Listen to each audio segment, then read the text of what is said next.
Ishte një nga ato momente që nuk harrohen lehtë. Para se të largoj, Miri nuk kërkoi diçka të madhe, nuk kërkoi strategji apo avantazh në lojë, kërkoi thjesht një ndjesi, një kthim pas në kohë, në fillimin e gjithçkaje. Ai u drejtua vëllait të madh me një kërkesë që në thelb ishte shumë njerëzore, të kalonte edhe një natë pranë selimit, ashtu si nata e parë kur hyn në shtëpi. Jo për lojë, jo për kamera, por për atë lidhje të heshtur që ishte krijuar mes tyre gjatë gjithë rrugëtimin. Në atë kërkesë kishte mall, kishte nostalgji dhe ndoshta edhe një ndjenjë të pashprehur plotësisht.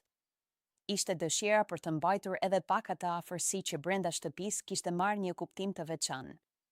Një natë e fundit për të rikthyer fillimin, sikur koha të bënte një rreth të plot. Ideja që ai të shtrihej pranë saj, t'i përkëdhelte flokët me qetësi, ta ledhatonte lehtë dhe ta shtrëngonte fortë, nuk ishte thjesht një gest fizik. Ishte një mënyrë për të thënë gjëra që ndoshta nuk u than kurrë me fjalë.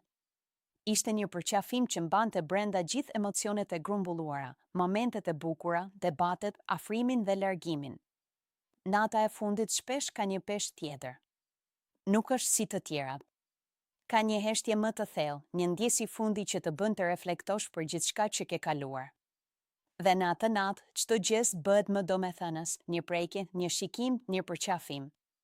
Kjo kërkesë e Mirit nuk ishte për spektakël, por për kujtim. Për të lënë pas diçka të vërtet, diçka që nuk matet me vota apo çmime. Ishte një moment që tregoi se, pavarësisht lojës, brenda asaj shtëpie kishte edhe ndjenja reale.